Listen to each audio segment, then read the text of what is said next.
এই মুহূর্তের সবচেয়ে বড় খবর ফের একবার শিরোনামে মুর্শিদাবাদের বহরমপুর। এবার খোদ এক তৃণমূল নেতার বাড়িতেই চলল লক্ষ লক্ষ টাকার জুয়ার আসর।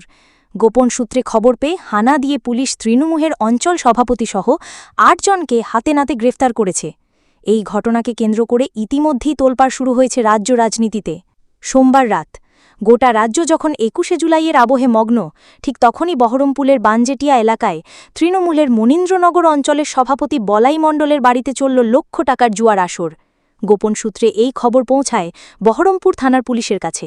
এরপরই বিশাল পুলিশ বাহিনী নিয়ে বলাই মণ্ডলের বাড়িতে হানা দেওয়া হয়। পুলিশের উপস্থিতি টের পেয়ে অভিযুক্তরা পালানোর চেষ্টা করলেও তাদের সমস্ত পরিকল্পনা ব্যর্থ হয়। ঘটনাস্থল থেকেই তৃণমূল নেতা বলাই মণ্ডল সহ মোট ৮ জনকে গ্রেফতার করে পুলিশ। সূত্রের খবর, জুয়ার ঠ্যাক থেকে নগদ প্রায় ২ লক্ষ টাকা উদ্ধার করা হয়েছে।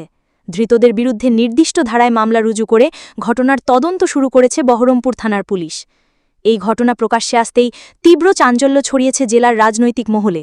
বিরোধীরা ইতিমধ্যেই শাসক দলের বিরুদ্ধে অসামাজিক কার্যকলাপের অভিযোগ তুলে সরব হয়েছে।